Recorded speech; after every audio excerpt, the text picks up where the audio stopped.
So this hat uses the long tail cast on because it gives a nice flexible edge, and it also makes your first row of stitches as you start.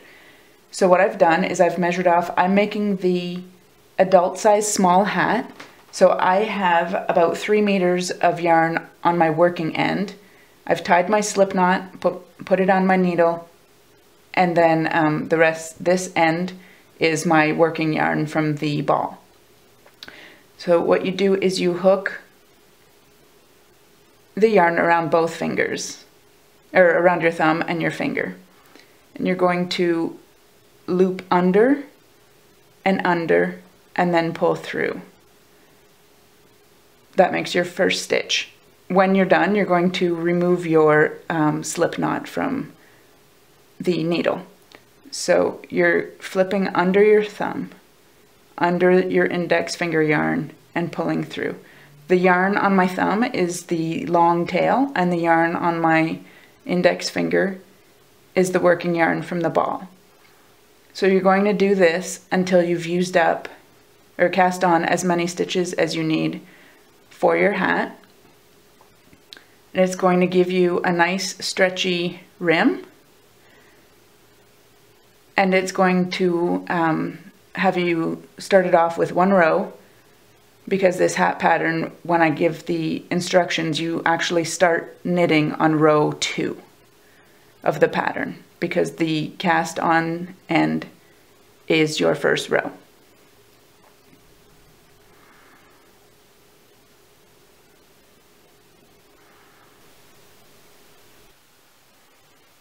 So I have 5 left to go. I'm doing this on 2.5 millimeter needles because the rim has to be on smaller needles than the body of the hat. Now I am doing the adult size small, which takes 152 stitches, and I've used about 1.5 meters of fingering weight yarn. When you're casting on your hat, that can be a rough estimate for you depending on how many stitches you have. So now I've got my stitches on my needle. That's my first row done. So when I continue the pattern, I'm going to turn it, and I'm going to be following the pattern starting at row 2. Okay, for the buttonhole, we're going to do an integrated button band, which means you're going to have a buttonhole at the beginning and end of your buttonhole row. So what we're going to do is purl 2 stitches.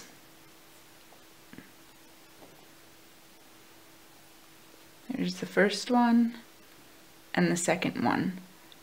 Then we're going to purl 2 together, so insert your needle into the next 2 stitches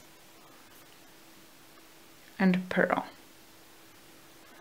Now we need to yarn over purlwise, so you're going to bring your working thread to the back of your right hand needle and purl this stitch, bringing it back around just like a regular purl stitch. And then you're going to purl to the last 4 stitches.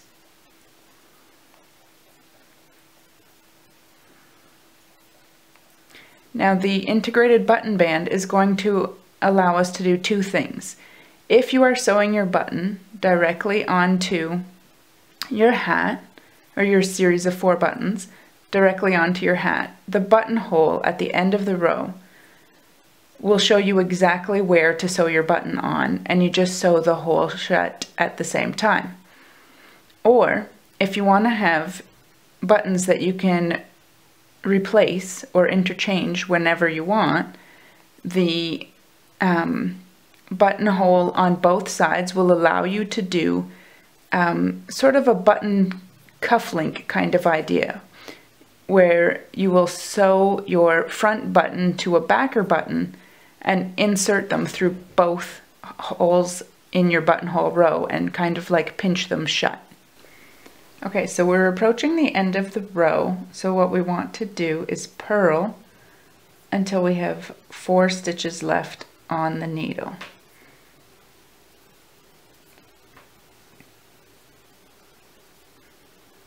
So there's 5, there's 4. Now we're going to do it basically in reverse of the last time. So we're going to do the yarn over. So bring your yarn back behind as if you were going to knit. Insert your needle through the next 2 stitches and then purl those 2 together. We're doing both at the same time. And then we're going to knit or purl the last 2. And that's the end of our row. Okay, so the next step we have to do is create our sort of tab where the buttons will be holding each other. So what we are going to do is bind off 7 stitches and then continue on. So just the same as you would bind off at the end of your project, looping it over. That's 1, 2, 3. You want to make sure you're not doing this super tight, but neither do you want it super loose. Just try to keep your tension the same as the rest of your project.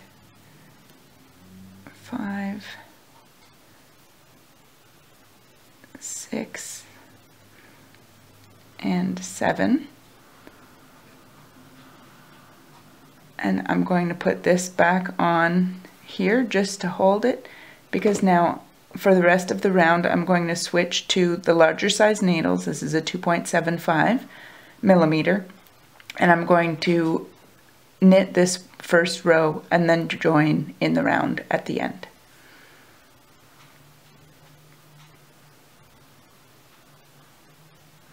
So this is where we've joined in the round. This is the button band. I have placed my stitch marker here for where my cable row is going to, or my cable column is going to be. Incidentally, this little stitch marker is made by Ann Tudor LLC. If you haven't seen her, you should go check it out. So if you haven't done a cable before, this is a super basic cable. It's just, you work it according to the chart in the pattern. It's worked over 8 stitches. So I'm just going to get to my stitch marker.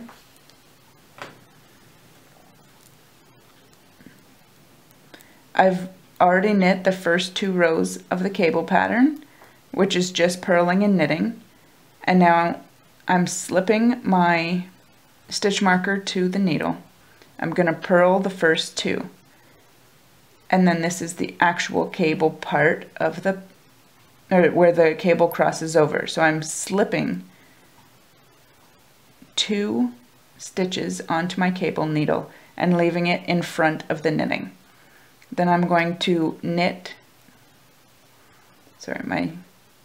I purled those. I need to move back to the back to knit the next 2 stitches. And then I'm going to knit the 2 from my cable needle onto my right hand needle.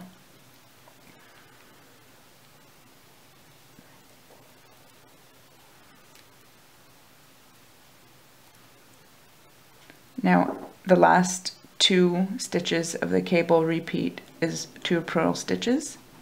So I do those. If you want to use an extra stitch marker here, you can. I choose not to. I like to just have one at the beginning of the round of the cable, and then I just continue knitting in the round, and I just pause for the cable, and then the rest is just straight knitting. This hat has an integrated button band, which means that you can sew your button to either side of the button band, or you can make this sort of cufflink type of button arrangement that becomes interchangeable by putting it through both sets of holes. To make this sort of button arrangement, this is the part that's going to show from the outside in this particular case. I'm using a shanked button at the back so that the shank portion fits through both layers of knitting. So I'm just going to sew the 2 pieces together.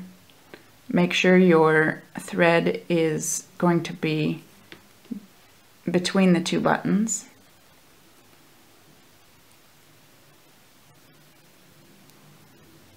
So I've got my my ceramic button attached now to my shanked plastic button. You can, if you choose to, actually sew two different buttons back to back. Just put a spacer in between your two buttons. If you put them too close together, you're going to end up having no space for your knitted fabric to fit. Okay, so I've gone through twice. Now I take my yarn and I'm just gonna wrap it around. Hold on, let me just this part is kind of fiddly because right now there's nothing really holding them together. So I'm wrapping my thread around the button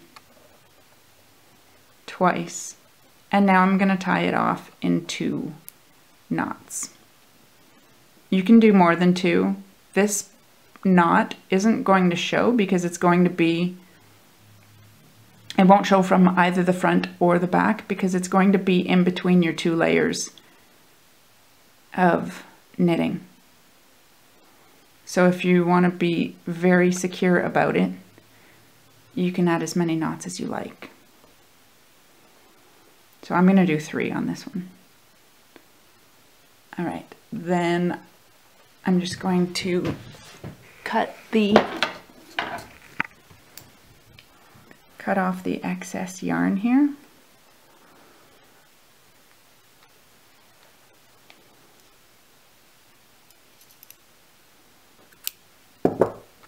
And I have my shanked button attached to my ceramic button.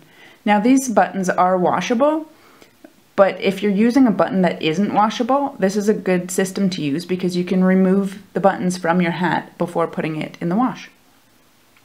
All right, now I'm just going to show you how I attach the buttons when they're set up this way.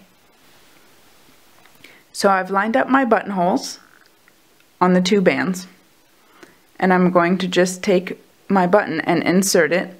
Because my front button is actually smaller than my backer button, I'm going to come in through the back, insert it through the top buttonhole, and then insert the second layer through the same buttonhole.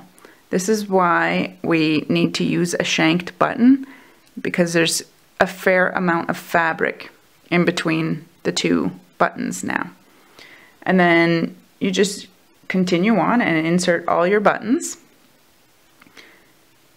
And then you can replace them as you choose whenever, you know, if you change it by season, if you want them to stand out more or blend in more, your button selection is totally up to you when you're using this system, because you don't have to unsew them and sew them back on each time you want to change your buttons.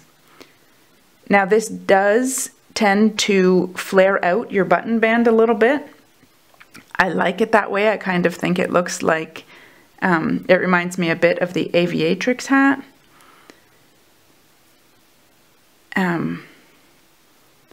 So here we have 3. I've made my buttonholes rather tight, but once they're in, they're quite good. So there we have the button band with the 4 buttons inserted. It kind of flares out a little bit. If you use smaller buttons, it flares less.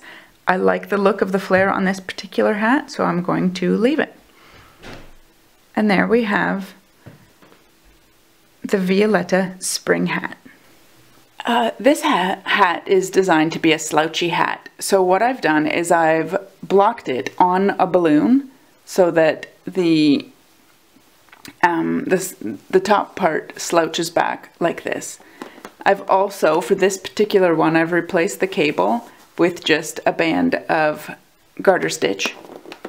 And my button band is over here. When I block it, I like to put a safety pin through it so that I know my buttonholes are going to line up perfectly once it's blocked.